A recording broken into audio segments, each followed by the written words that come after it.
have is the muscles of the thigh, leg, and foot. Beginning at the top, we have the iliopsoas muscle, which is found somewhat inside the coxal bones. We can see the iliacus coming off the inside of the iliac crest, and we can see the psoas major coming down from the lumbar vertebrae, fusing to form the iliopsoas right here. The pectineus is this small muscle that works its way somewhat sideways across from the pubic tubercle. I'm now going to show the muscles in the count order that I presented to my class. So we have the tensor fasciae latae, the vastus lateralis, the rectus femoris, the vastus medialis, the sartorius sweeping across the thigh, the adductor longus, the gracilis, the adductor magnus. We can now see the first portion of the semimembranosus. On top of that is the semitendinosus, and that's followed by the biceps femoris as we work our way around the thigh. I will remind you that on my count, we do not cover the vastus intermedius, which is the horseshoe-shaped muscle located underneath the rectus femoris. Switching now to the muscles of the butt, our gluteus maximus is absent, but will be the large muscle sitting here.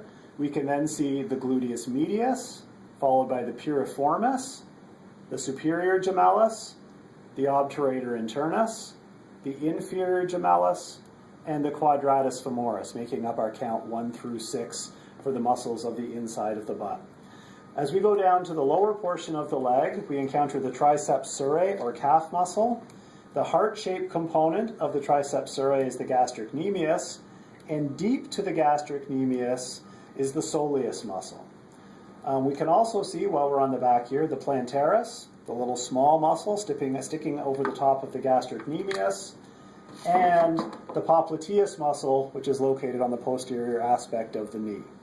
To do the count for the lower leg, we have our tibialis anterior next to the shin, followed by the extensor digitorum longus, the fibularis longus, with the fibularis brevis located both deep and underneath it.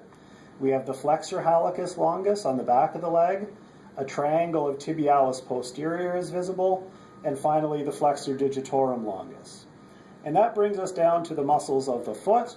We have the abductor hallucis located on the side of the big toe. Directly beneath the 3 middle toes, we have the flexor digitorum brevis. Beneath the baby toe is the flexor digiti minimi brevis. And on the side of the baby toe is the abductor digiti minimi. Now I neglected one muscle on my count, and that was our extensor hallucis longus.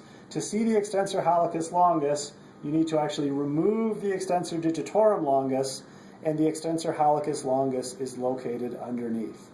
To indicate some associated structures you'll find on the leg, we have the popliteal fossa, which we can see located on the back of the leg if I put the gastrocnemius back in place. So there's our popliteal fossa.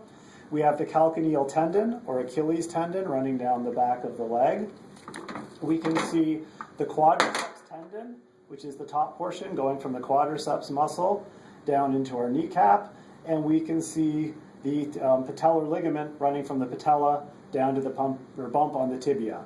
On the side of the leg, we can see the iliotibial band, or tract, and finally we have our tendon here, whose name I'm completely forgetting. Anyone got a name for me? It's a video, I don't care. That's our inguinal ligament running across here, with our inguinal canal locating or letting the blood vessels pop through. So slowly but surely, we've got the leg to you. All right.